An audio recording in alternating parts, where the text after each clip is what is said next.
I have been wanting to have this conversation for quite some time. I think the topic is fun.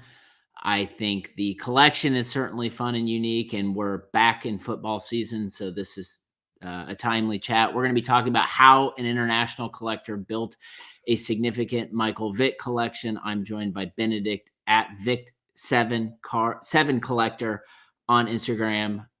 Benedikt, welcome, man. How are you? Thanks, Brad. Thanks for having me. Really appreciate the chance, and have to excuse the accent up front, but that's what you get for taking the channel international. So you're stuck with this now for the next couple of minutes.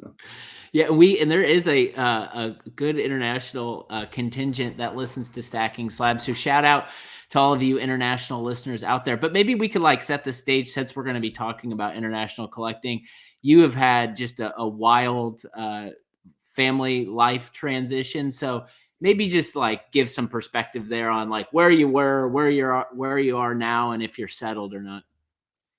Yes, settling is probably the right way to put it. So I'm currently in London, where my family and we just moved to about 2 weeks ago. I was stationed in Asia now for the past 14 years, half of this in China, half of this in Singapore.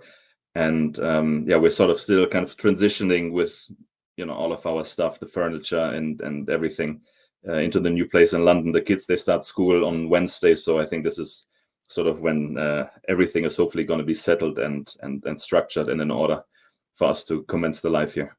So I remember I just moved a couple of miles recently, and I still remember I was very protective of my collection, and you had the moving guys moving the stuff, but I made sure to make the card sat in the passenger seat with me, and I didn't let them leave my sight.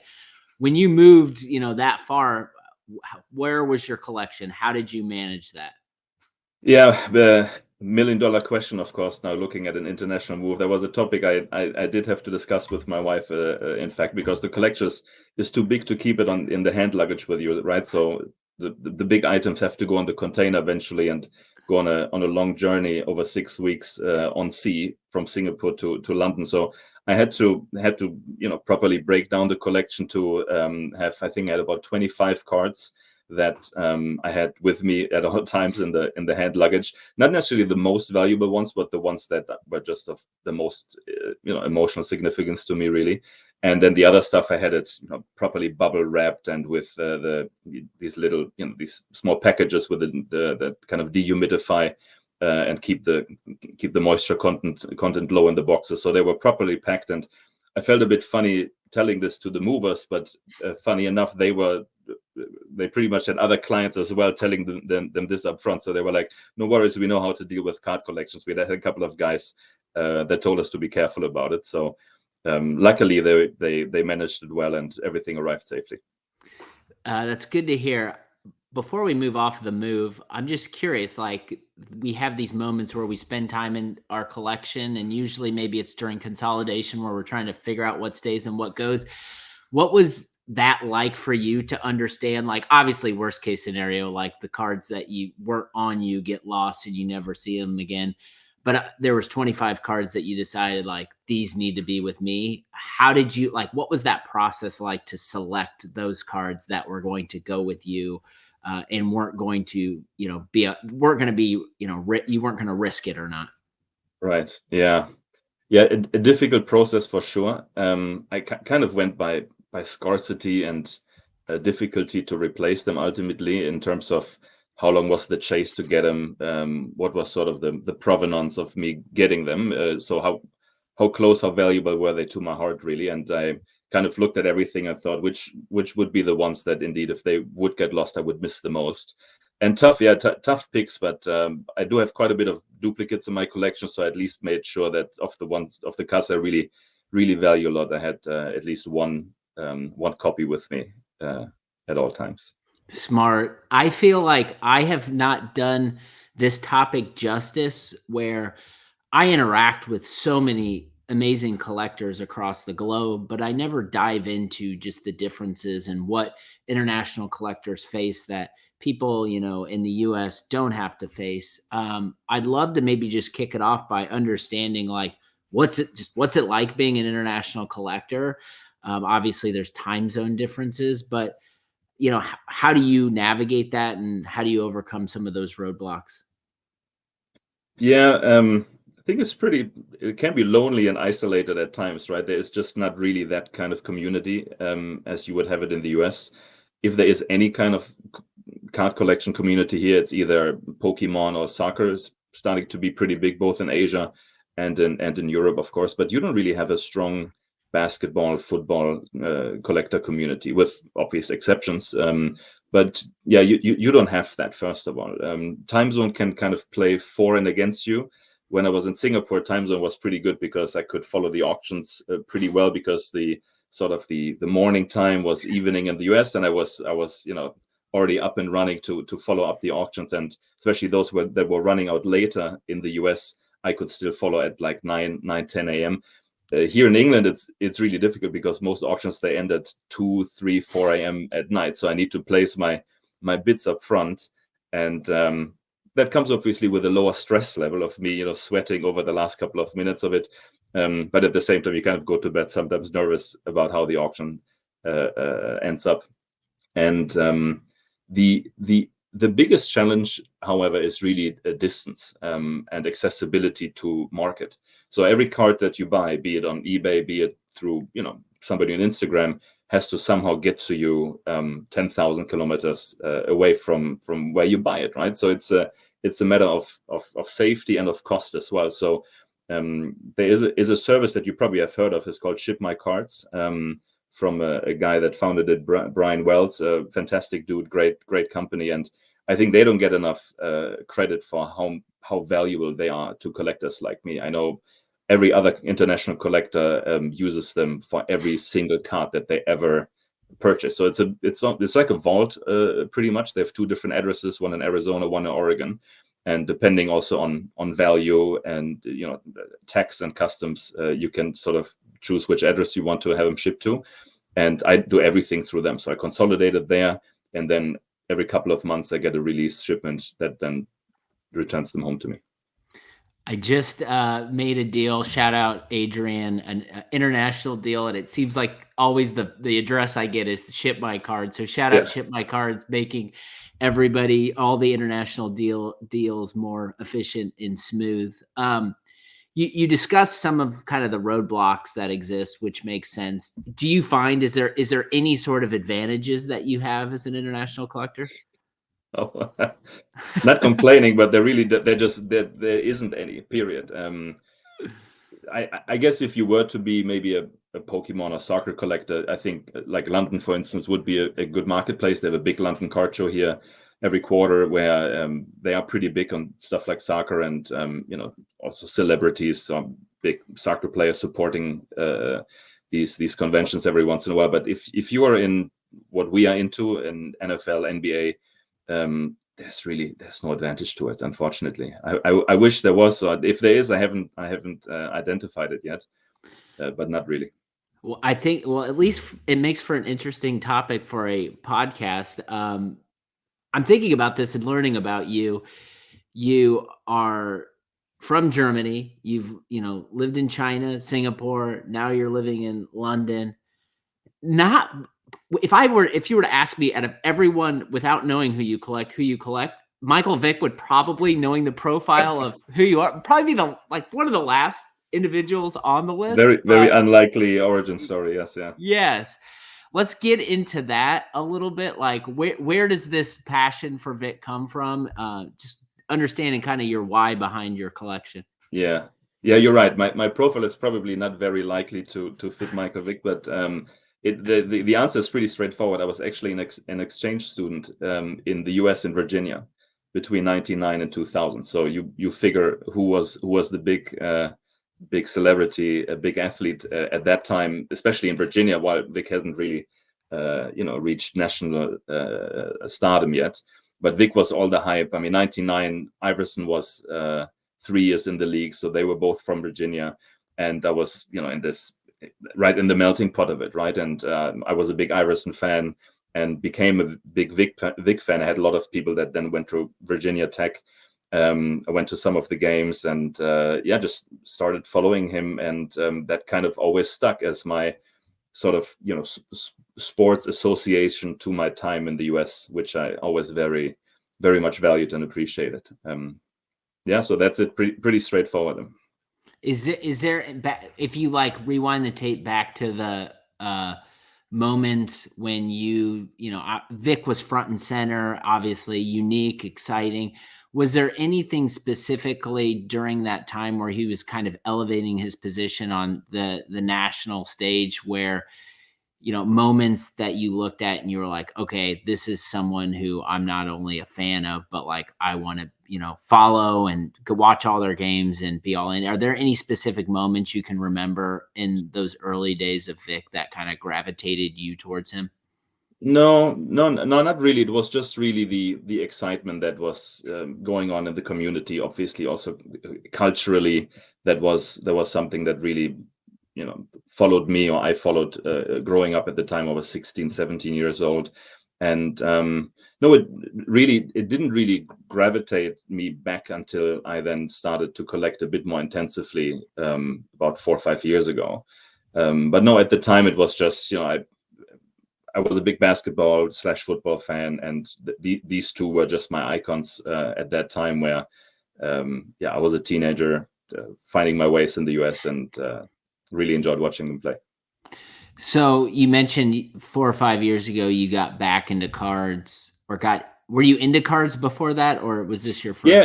I was big into cards, like from 92 to 97. But then again, collecting as a 8, 9, 10-year-old in Germany, you can imagine also in terms of accessibility to products, that wasn't really the greatest place to be. So it was like collector's choice and these kinds of products. But I was collecting pretty intensively and for a fairly long time until then. I guess like all of us that collected at this period of their lives, they stopped, and then I started back up sort of in the very early COVID times.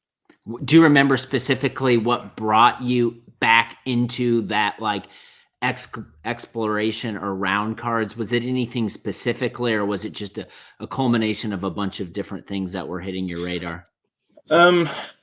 It was a culmination of a couple of different things. Obviously, cards were being hyped up again with NFTs and crypto and stocks and everything. It was booming at the time, right? But I remember then, obviously, digging and researching a bit more about what had happened during my hiatus in cards, and found that quite exciting. And then my daughter was born in 2020, and I thought, how great would it be if I start looking out there what kind of cards would have any sort of significance or relevance to that year. Mm-hmm.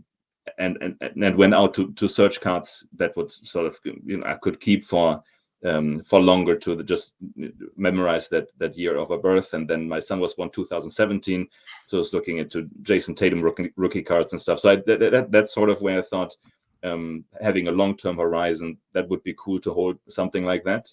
And then obviously the whole journey took me in a very different direction, but I think this is what got me hooked again. So let's talk about that journey. Just you mentioned the navigating, trying to find your lane. How did you?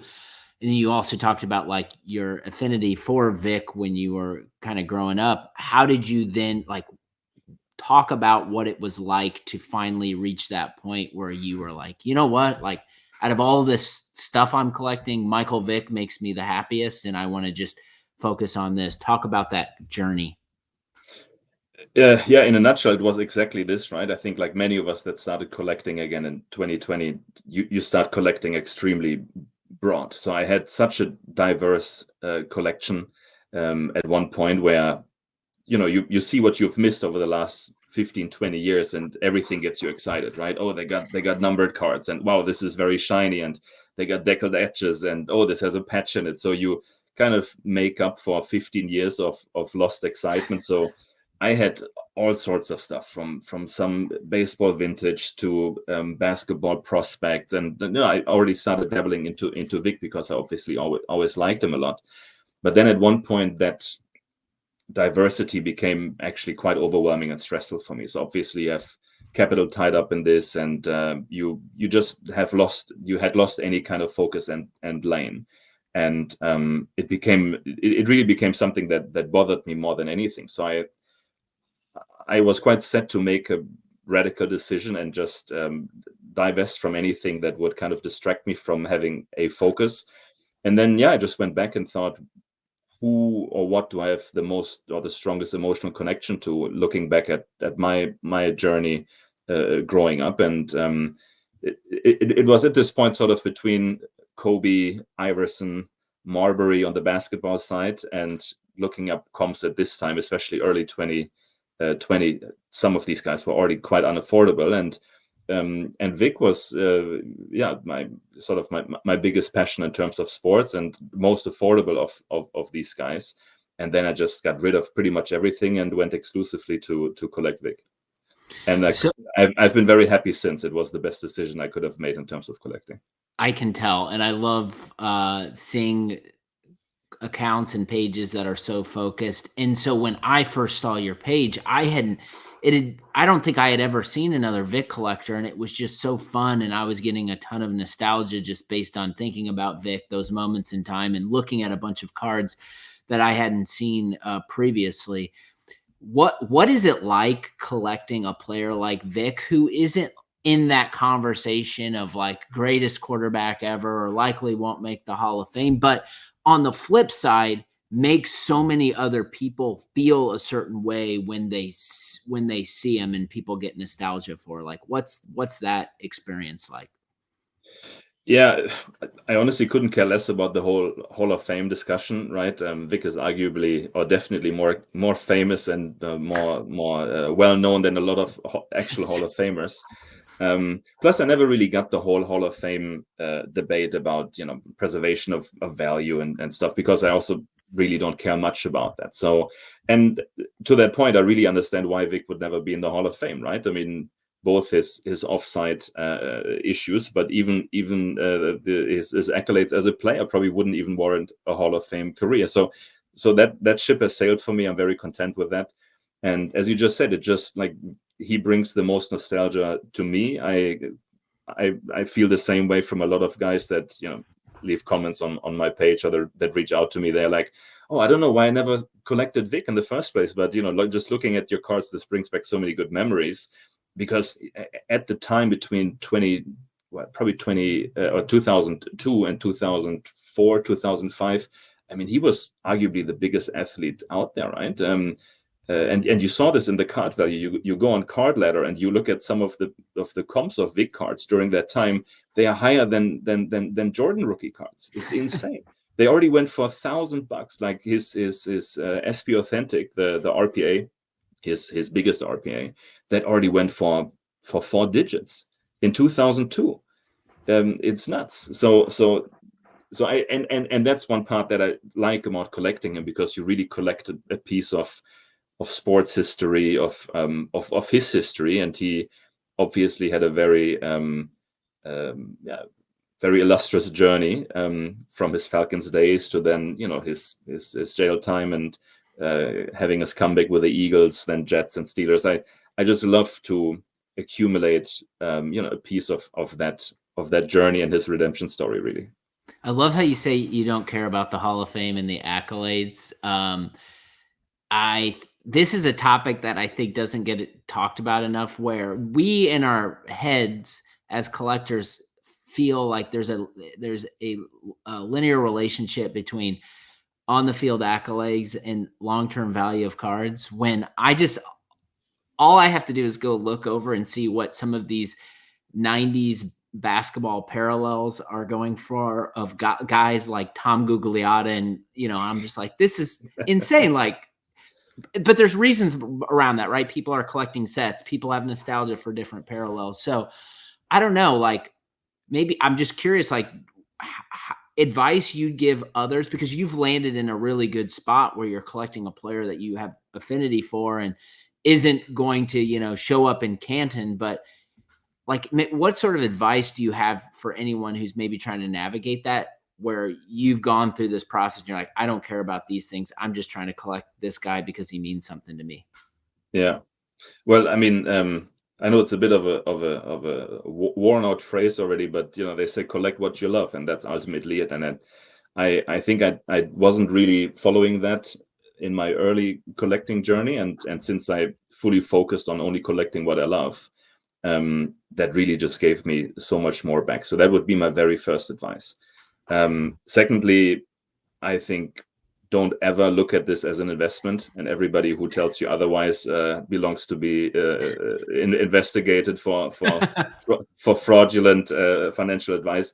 I mean, it's just, look, I mean, yeah, these things, I think they do hold good long-term value, and you can probably buy better and worse cards if you're looking at this, but don't try to play that prospect and flipping game. Yeah, sure, some people, they succeed with this short term, but I think it's something that ultimately burns more bridges, or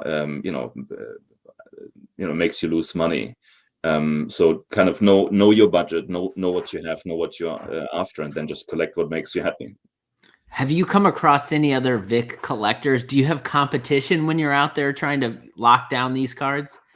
Well, I do, because I do lose the occasional auction for sure. Surprisingly, or maybe not so surprising, there are quite a few. Well, there are very few Vic collectors actually that I know of, and all of the ones that I do know, they're actually quite low key. They don't have a big Instagram presence. I think there are probably 2, 3 with significant Vic collections, of course, that I would like to have, but I know they're locked up in their collection probably for life, which is fine. At least I know where they are. So there is competition out there, but Vic is definitely not very collectible, and I guess that goes back to his off-field issues. And again, good for me, because his price is still pretty much suppressed from this, although he's been trending upwards quite a bit in terms of prices. But no, it's let's call it friendly competition, but there wouldn't be, I think, another sort of publicly vocal Vic collector out there. I think, like, with Vic though, there is such a cool factor, and I think it's you think about these times and these moments he had and how he was changing the game during that time, and that's all burned into our brains. We all had the Madden with him on the cover. We were all playing that. We were all beating everyone else because we were running around with Vic and throwing it to, Roddy White or whoever the receiver was. And then I look at your page and I see like the O2 Finest Vic X Fractor PSA 10 that you have. It's a first pin card on your page. And I just think about the cool factor with Vic. And then I think about the cool factor with that card and just marrying those things together. And I don't think people think like, oh, I need to go collect Michael Vick. But when they see cards of Michael Vick in a set like that, that's gaining traction, it gets people to think a little bit. Do you feel like by collectors getting exposed to your page and your collection, you've had feedback from others to be like, oh, wow, this is really cool. Like maybe this is a player that I don't go all in as much as you, but I pick up some cards here and there. I've had that, yeah. I've had that for sure. Although the main feedback is probably of people that say, "Oh shit, I kind of missed the train on him. I don't know why I started earlier," because they, also kind of see what's off the market or what's available. A lot of the really desirable scarce cards, they don't really pop up very often. But yeah, I've had that, and I've had a couple of people reaching out if they can buy cards, and they're surely no focused Vic collector. But yeah, I think more and more people sort of think about why did I not pick up cards of his earlier.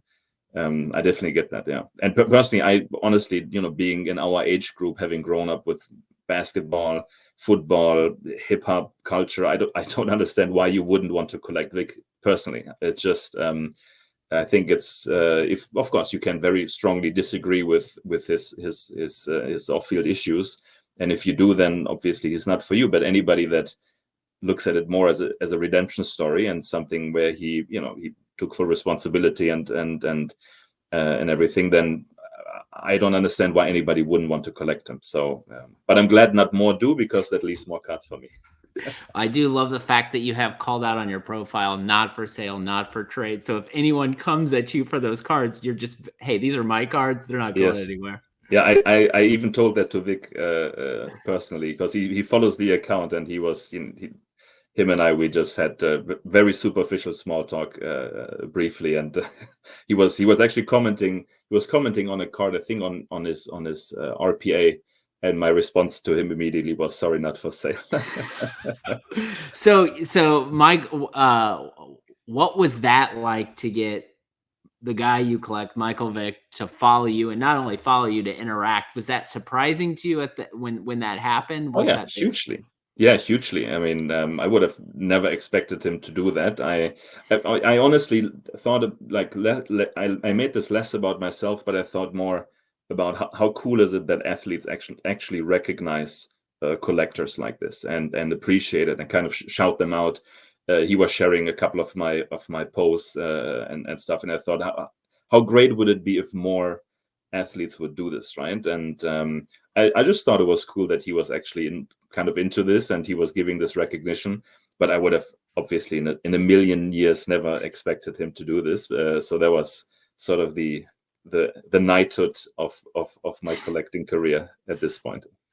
So I think about a player like Michael Vick, and I think about player collecting. And you mentioned all the teams he played for. There's obviously a bunch of different years, a bunch of different types of cards. How do you maybe shrink the sea of Vic collecting? Like, how do you create focus around what you buy and what you like?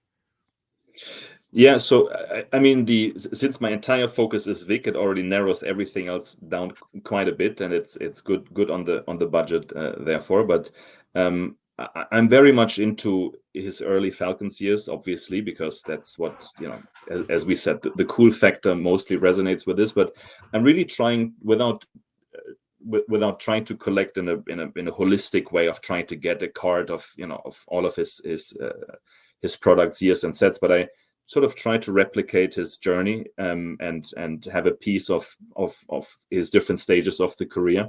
So I do have a couple of better Eagles cards. Obviously, Panini started. You have the 2012 Prism. You have the 2013 Select in there. So a couple of them for sure belong in it.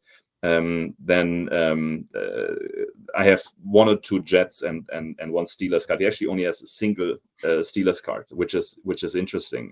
There's just one product ever made that has him in a Steelers jersey. So, but my focus is really on the early Falcons years, and yeah, that's it. I think I'm not sure many people would remember the fact that Michael Vick actually did play for the Steelers. But not only did he play for the Steelers, he has one card represented. What is the card, just for anyone out there who's curious on what that card might be? Well, it's definitely not a product I would typically collect. It's a post-career card. It's 2018 Spectra. It's a pretty cool looking card, and it's the pose is good. The action shot is pretty nice.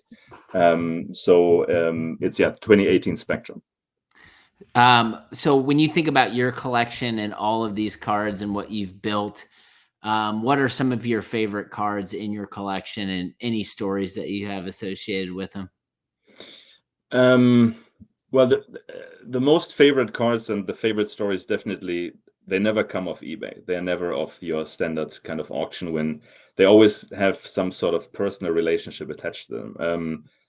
One of them is it's always sort of about the origin story of the card, right? So I have two stories that I got from or through good friends of mine in the hobby. One is the 2004 Fleer Showcase 1-of-1 Masterpiece, which I got from Jesse at Flippity Flip Cards, who just one day he wrote me and he said, "Hey, I just bought this card in a card shop, kind of for you. I don't mind if I keep it, but I just saw it. I thought about you." And obviously, knowing that I don't have access to card stores or anything in the US directly, that kind of goes over the counter.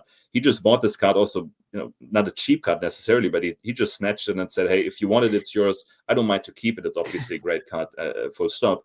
But then, we immediately agreed on a price, and he moved it over to me. And these things, they are great. Had another 2004 finest.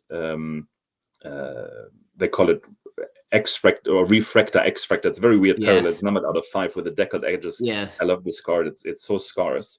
And Danny at Modest Card Collection, he just bought this off eBay because I'm in a different time zone where I probably this was up for like 90 seconds, and he saw it and he thought, hey, Benedikt probably has no access to this right now because it's 2 a.m. in the morning for him.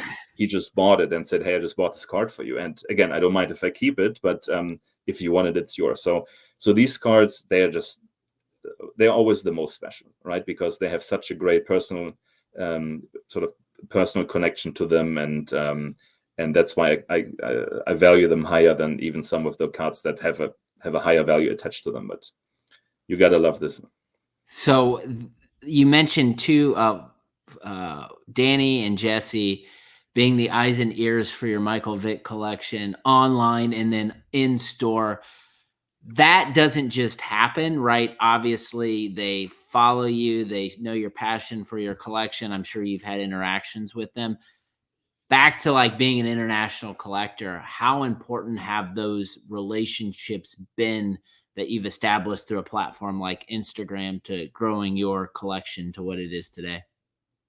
Yeah, more and more. In the beginning, I didn't have these connections, and by now I would say probably half of the cards that I get are through Instagram, and probably 80 to 90% of the really good cards I get are through Instagram or through personal connections that I've made through Instagram typically. So it helps to be out there on Instagram. I'm the last social media person, really. I don't mess with this kind of stuff. I'm both too old, not flashy enough. I don't need all of this kind of public recognition. But it just, it builds relationships and it builds a really great community. And it becomes your main source for getting cards that otherwise would be locked away or they're just not accessible. And the collectors that hold these cards, often they don't drop them on eBay. They pass them around in their circles. And so it's good to have eyes and ears out there. And by now I'm really blessed and happy that I have a lot of people that reach out to me with cards that otherwise I would never have access to. Maybe if you think back to that stack of 25 cards that you carried with you to your new home, what's maybe a couple of cards in those stack outside of the two that you mentioned that means something to you and why they were a part of those stack? Like, is it the product, the set, the parallel? Like, maybe share a couple of those cards. So the one product that is my favorite of Vick, besides many great products in general, is his first rookie card, the 2001 Bowman Chrome, and the entire set. I think it's such a great set. It's such a classic, simple set with only 3 parallels in the end, and with quite a bit of mystique to it, actually. So first of all, the card to me is his one rookie card that is the rookie card, full stop, hands down. His first real base set. I love the image on the card. Is showing him, probably running out of the pocket right now, either getting ready to break some ankles or throw a pass or something. So the image is great. The card is gorgeous. The base card is a refractor because all rookies were refractors, numbered out of 1,999. So the base card already is cool, and I love the idea that it's very affordable given how many there are, but it's a really cool card that's accessible to many. Then you have the gold parallel, which you have here, which is the lowest numbered actual parallel, numbered out of 99. What I love about this is that it's a 23-year-old card, and there's no single PSA 10 of this. Never been graded. They all are either they have really bad centering of extremely bad surface issues.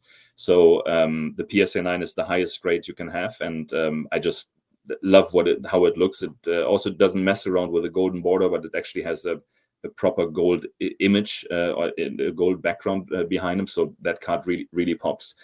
Then it has I call it mysterious cards of sorts. There's an X-Fractor which looks beautiful. It's this kind of this pixelated X-Fractor as they had it in the early 96, 97 basketball sets as well.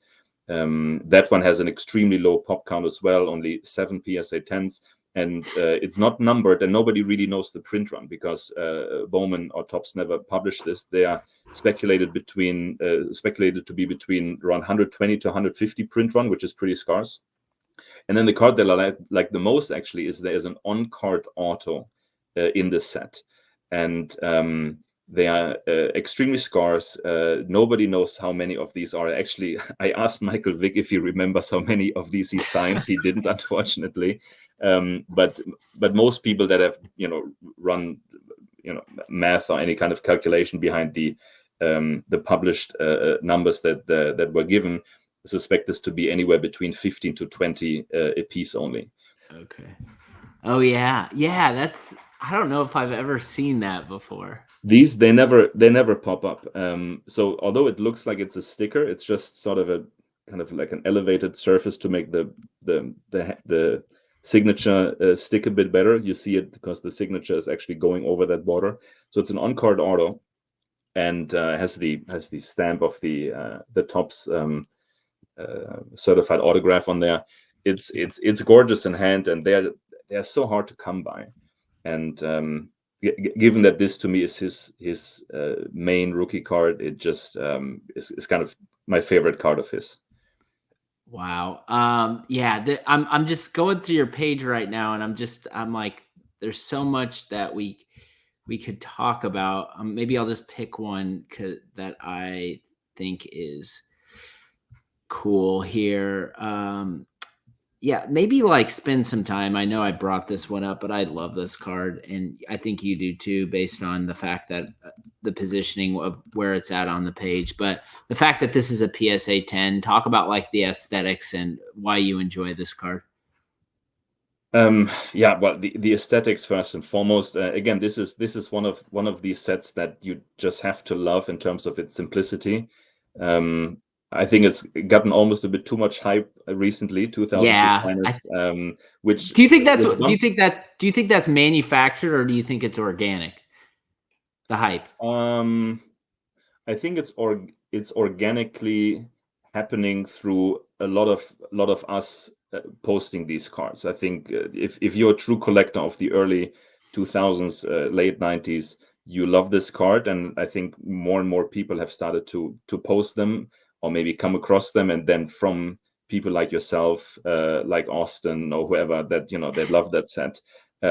People are now starting to take an interest in this more and more. So I think it's both manufactured and then kind of interest organically grown from it. But it's a great set with obviously, as you know, refractors out of 250, golds out of 25, extractors out of 20, and that's it. That's the whole set. So extremely desirable, really difficult to come by. There are only 3 PSA 10s of this, and I'm happy that I actually have all 3 of them. So if anybody's interested in getting one, no chance. And I saw a BGS 85 down there. Do you have that too? That actually became a PSA 9. Yeah, that's mine as well. So do you have 4 total copies? 6. I have 6. I have 6 the 7. I have 20. the jersey number 7 out of 20. I have the 20 out of 20, and the other ones are sort of random numbers. But it's a great set. If you love early 2000s cards, you love Finest, and you love this set. When do you've mentioned you collect duplicates? What is it, just specifically for like parallels and cards that you really love? Is it something else? Like what makes you collect a dupe? Yeah, it's not a hoarding issue in principle. I don't hoard everything, but yeah, the cards that I really like the 2001 Bowman Chrome Gold, the X-Fractor, the on-card auto, the Finest, those I love to hoard and have duplicates of. Only the ones that I really love. So why don't we talk about this, just because it's different than the shiny stuff, but yeah. This is the 07 Leaf certified materials, mirror black materials, shield, 1 of 1, full equipment patch. How do you think about like shields in your Vick collection as opposed to some of like the rare and scarce shiny stuff? Like same level, different levels? Like how do you consider them? So I'm more of a rare and scarce shiny guy, definitely. I take shiny cards over patches all day, unless they are patches that really pop. That is like a proper piece of memorabilia. I don't really do any kind of napkin patches, but even some of the ones in smaller windows, 3-color patches, they don't really do it for me. So if you have big logo patches or here a full equipment shield, that's a different story. But I think I don't know the numbers, but I guess there may be 6, 7 full equipment shield patches of Vic out there. I know where 2 or 3 others are. They're locked away forever. So if you do get your hand on one of these as a player collector, of course, you always want to get this. And I'm happy that I was able to acquire this also through Instagram. Actually, this didn't go through eBay. You mentioned some shields that are locked away. Your collection is insane. Everyone needs to go follow Benedikt at Vic7 Collector to see some of the best Michael Vick cards there are. With all of these cards, with all the duplicates, with everything else, is there any card specifically that you're still chasing that maybe you've just never seen before, that we can just drop a public service announcement out to the rest of the community that if someone sees them to hit you up? Always, there are always cards out there that you want, right? I'm a bit hesitant and cautious to be too outspoken about this because there's so many flippers all the time that if they ever catch wind of this, they're gonna find these cards, mark them up 5x, and then try to sell them to me. I think the obvious ones and the ones that I really have been surprised that I've never even seen or come across them are the 05, 06 finest gold extractors. These are the ones that I know you love. I know pretty much everybody else in the hobby loves, right? I've never seen one. I've never seen any sale. I've never seen them at any card show. Nobody has ever approached me with one. So these definitely are some. I would love to get the 2012 Prism Finite or Pylon. Obviously, the Finite is with Spinotron, so I know his price tag for it, so that will forever be a chase card for me, or an unobtainable chase card for me. The Pylon I would love to have as an alternative, as a one of one. Otherwise, yeah, of course there are always cards out there that are sort of your ghost cards. Nobody has ever seen them. You don't even know if they're pulled or not. Right now, actually, a couple of friends and I, we bought a case of 2011 Topps Chrome, trying to chase for supers, in hopes, of course, to get a Michael Vick super in there. But who knows? That card for sure hasn't been graded yet, so I guess it hasn't been pulled. It must be in one of those boxes still. But I mean, it's cards like this. I think in general, I'm very content with the collection. I'm content with the cards I have. But yeah, you always chase. You always try to get something new. Maybe just to close it out, this has been so much fun. You said something there that resonates with me, and you mentioned the word content, which I think a lot of us aren't content. We're very ambitious and we want more and more cards. Like for you, as an individual who I can confidently say has the best Michael Vick collection I've ever seen, how do you balance that between being content with what you already have and acquiring some new piece out there that you haven't seen, that somebody else has in their collection that you really want? Like, what's the balancing act for you? The balancing act is always, I think, a mix of scarcity and the focus, right? And that ultimately combined leads to the budget that you have for it, right? So the more rare and the more focused you are, ultimately the deeper you got to go in your pockets and get it. Well, as I said, I know, but probably of those cards that I would, if I wouldn't know where they are, those that I would like to have, many of them I actually know where they are. So I stopped chasing after them. So they are off the market pretty much. And the other ones I genuinely enjoy just, checking eBay searches, speaking to people, asking around, and it's gotten fun. It's not, as you described, being sort of nervously ambitious about trying to get that next card. I'm happy where I am, and I enjoy looking and searching. And if the right card ever comes up, then I'm there for it. And if it doesn't, then I enjoy what I have for the time being. He is Benedikt, goes by @Vic7 Collector on Instagram. This was a ton of fun, man. I appreciate you walking through your passion or international collecting, your passion for Vic, and all the cards, amazing cards in your collection. Appreciate your time. Thanks, Brett. Thanks for having me.